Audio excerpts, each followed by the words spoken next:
Rieccoci all'appuntamento del martedì, il sindaco risponde, ricordo per l'ennesima volta in modo di darvi l'informazione corretta che la trasmissione non è in diretta ma è registrata un paio d'ore prima, un po' meno, ma però non è in diretta, e quindi se mandate i messaggi al numero che tra poco vi leggerò e lo vedete, eccolo qua, 345 334 1171, oppure le mail il sindaco risponde @gruppotv7.com, i messaggi o le email verranno lette nella puntata successiva. Allora, eravamo rimasti al cicloturismo. Verrà chiusa una strada, qui la quinta strada al zona industriale. Sarà chiusa, ceduta alla Peroni, che amplierà... Ma se un privato vuole, le chiede una strada, si può chiudere quindi? No, che passa per consiglio comunale, che è sovrano, certo. Ovviamente, ma è un'azienda importante che anche nel contempo va a ristrutturare dei capannoni abbandonati nel gruppo vicino a loro, per cui abbiamo una relazione per quanto riguarda la mobilità che non cambia assolutamente nulla, perché già non è utilizzata in maniera corretta, per cui non è che l'amministrazione comunale la vende perché l'azienda è importante, porta lavoro, porta risorse, per cui non c'è problema. E passare al consiglio comunale anche tranquillamente. Leroy Marelli, chiedo tanto che ovviamente non si sa nulla? No, settembre, ottobre.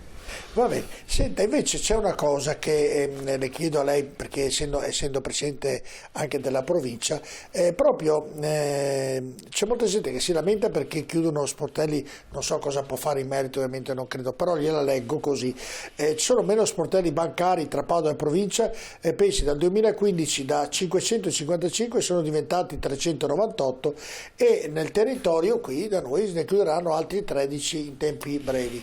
Le banche che erano ricche di soldi e tutto, insomma, tolgono. Ho capito che c'è la tecnologia che ti permette di far tutto col telefonino, però gli anziani, che ce ne sono tanti, non hanno la dimestichezza di usarlo come i giovani, insomma, quindi... È vero, è vero.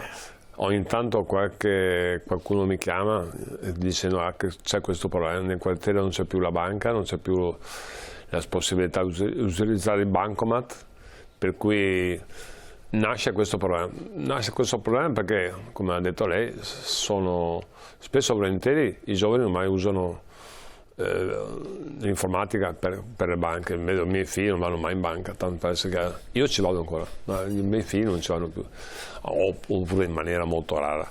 E di conseguenza diventa un problema per chi è anziano. Ad esempio, molte banche, senza far pubblicità nessuna banca, ha messo in condizione, non so, le tabaccherie di dare del denaro con bancomat, perché anche questo sarà un piccolo problema.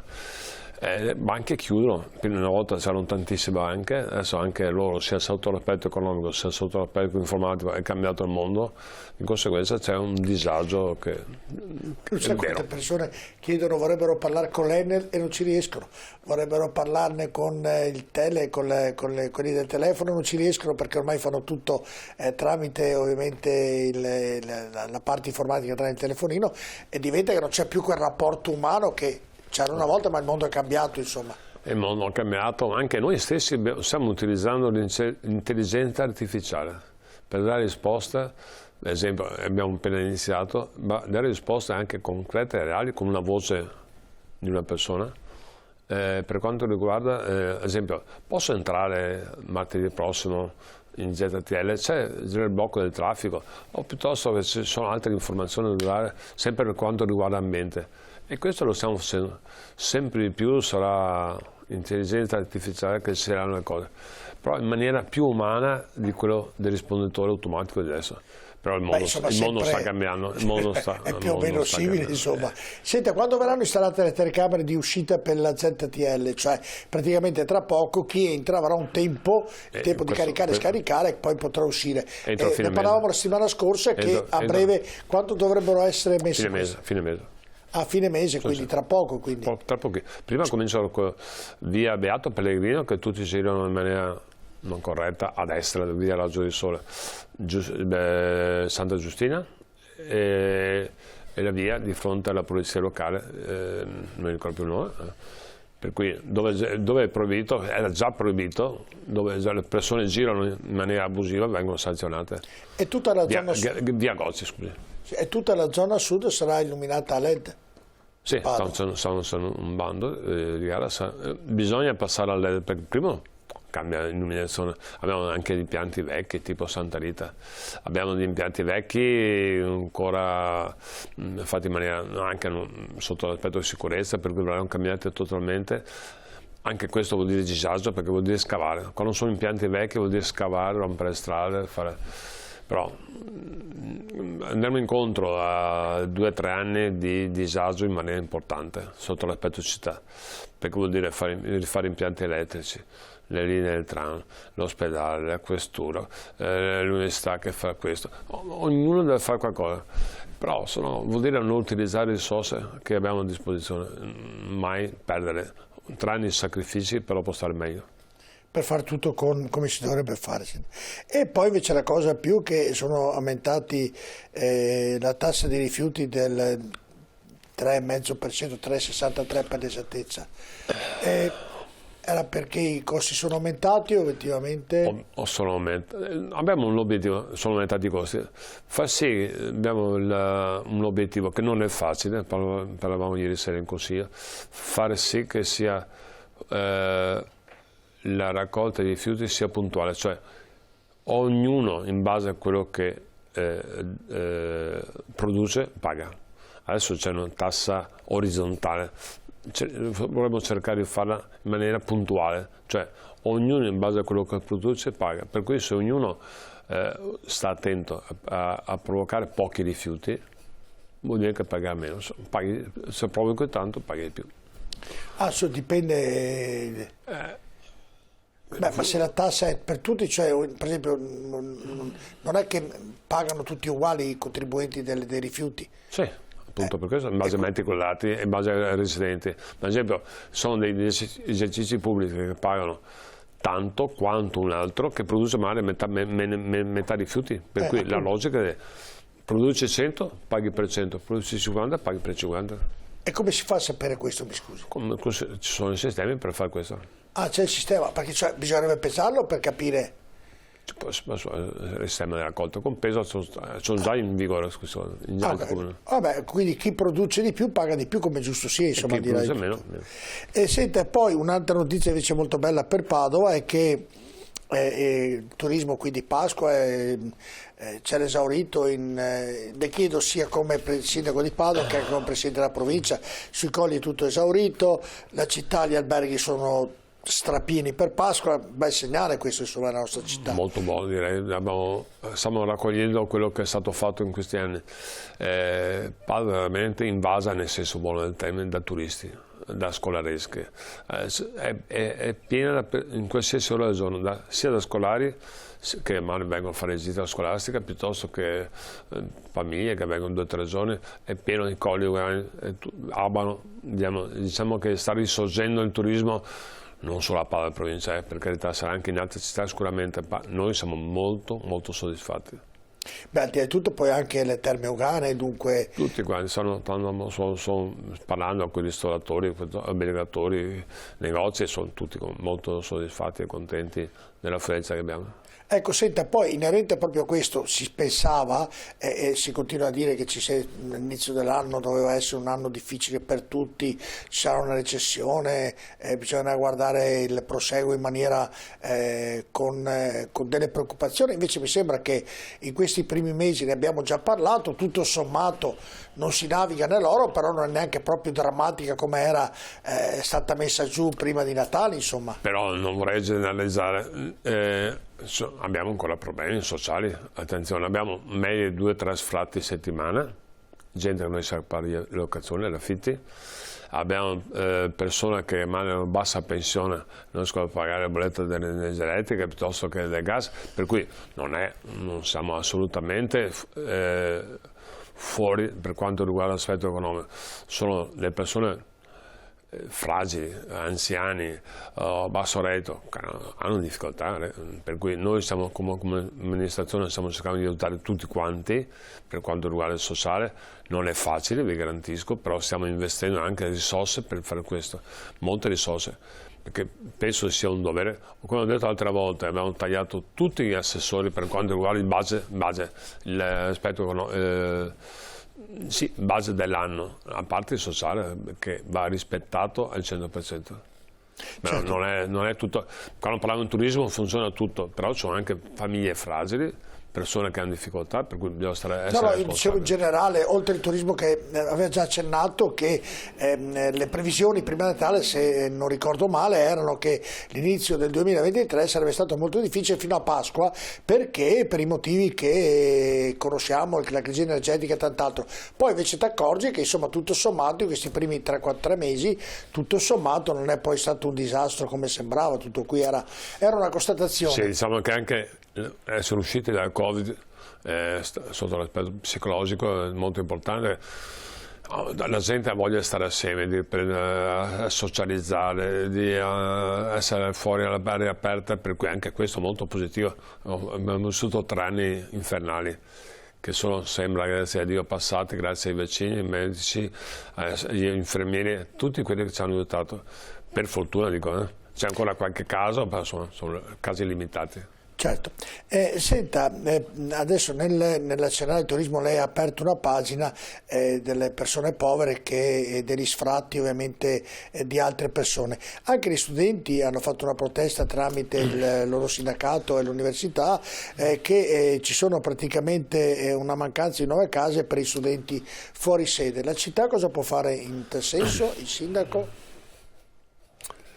Premesso che non è responsabilità dell'amministrazione comunale questa cosa, ma dell'ESU, serve la ragione per quanto riguarda gli istituti universitari. Diciamo che nel bene l'università è esplosa in termini di iscritti, per cui è anche difficile rispondere a queste esigenze. I studenti seguono sostanzialmente le linee del treno, per cui arrivano anche a Rovigo. Si spostano e non è pensabile in prospettiva che Padova possa accogliere tutti quanti, è impossibile. Mi piacerebbe molto, però è infattibile. Stiamo studiando anche come mobilità, tipo Bus Italia, trovare il sistema per far sì che siano abbonamenti a basso prezzo, in modo tale che gli studenti possano utilizzare abbonamenti di mezzi pubblici per andare su altri comuni attorno a Padova. Per cui questo sarà un po' quello che aspetta il futuro, oltre che ovviamente fare studentati come privati. Anche l'ESO sta facendo, che sono le risorse, con risorse della regione, ma i privati stanno allestendo circa 2000 posti letto nei prossimi 3 anni. Ecco sì, anche perché se uno guarda la città nel futuro o per il futuro, ovviamente quando si fanno tutti dei bei ragionamenti, è bello avere l'università perché abbiamo 60-70 mila studenti che la rendono vivace, giovane e tant'altro, perché non sarebbe sicuramente così, ma poi ci sono anche le problematiche, quindi anche la città dovrebbe guardare il futuro e ovviamente cercare di trovare delle locazioni, in questo caso a bassi costi per gli studenti. Perché poi è troppo facile dire, tutto bello, abbiamo l'università più bella del mondo, abbiamo una città giovane che è vivace, però poi questi ragazzi hanno anche bisogno di un qualcosa. Col Covid, però, preciso una cosa, col Covid, purtroppo la pandemia ha comportato anche una variazione in questo senso, è il 110. Molte abitazioni sono state ristrutturate, molte sono passate B&B. Per il turismo, molte hanno cambiato la logica sotto l'aspetto turistico, per cui è cambiato anche l'offerta, sono arrivati molti insegnanti, sono arrivate molte persone all'ospedaliero, per cui è cambiato un po' tutto quanto e adesso bisogna rimettersi in linea, non sarà domani, ci vuole 2 o 3 anni. Però è importante. Ad esempio sono venuti 2 ambasciatori, senza fare nomi, che dicono come fate pubblicità dell'università, dopo non riuscite a dare le stanze, perché c'è un problema, quando sono stranieri, e abbiamo circa 10% di iscritti da altri paesi, 40 paesi del mondo, se non riescono a trovare casa, avere la residenza entro 6 mesi, devono tornare a casa, per cui è un grosso problema anche con gli stranieri, che stiamo cercando in collaborazione con ESU, università, e, insomma il mondo totale di cercare di assolvere. Anche perché più iscritti all'università sono più soldi che ci entrano. Economia. Mi sembra sia ovvio come ragionamento. Senta, ci sono state un altro evento in Piazza Insurrezione, cosa sono le prove proprio di chiusura, visto ovviamente che questi eventi iniziano a susseguirsi l'ultimo dell'anno, uno domenica, insomma c'è fermento per quella piazza, ovviamente i rappresentanti di categoria sono felici se verrà chiusa, mi sembra che la partenza, lei lo ricordo, il giorno dopo che è diventato sindaco era un suo pallino, ci sono voluti 6 anni perché la gente recepisse che il suo pallino non sarebbe bene metterlo anche in pratica, ecco. Verrà messo in pratica oppure siamo ancora lì che stiamo studiando come la Pradina e ci vorranno altri 10 anni per chiuderla? Per decidere cosa fare, chiedo scusa. Posto che penso piacerebbe a tutti quanti l'idea di chiudere Piazza Insurrezione, però ricordo che come amministrazione comunale abbiamo qualche difficoltà con le risorse, e dato che il parcheggio di Piazza Insurrezione porta risorse notevoli, prima di chiudere devo trovare risorse alternative, non credo sarà una cosa velocissima. Ma mi scusi, quante risorse portano? A me sarà mica 1.800.000 euro. 1.800.000 euro all'anno. E Padovani piace molto parcheggiare là. Ad esempio, il 1° aprile adesso noi faremo un'inaugurazione del parcheggio ex Garage Europa, per dire che è stato rifatto completamente, anche spesso e volentieri sono ancora posti vuoti. E siamo a fianco, proprio siamo sempre in centro a Padova, con lo stesso prezzo di Piazza Insurrezione. La gente è abituata ad andare in Piazza Insurrezione, sta anche in coda a aspettare con motore acceso. Oppure che perché non conoscono che il parcheggio di Largo Europa è diventato in gestione al Comune di Padova, cioè magari nel pubblicizzare è messo sui social, è messo dappertutto, però ci sono abitudini che sono difficili da cambiare. Ma Sindaco, mi scusi, i social non è che li leggono tutti, no, ma lo leggono le i app, giovani. sono indicazioni, c'è tutto, sono le abitudini che cambiano i padovani.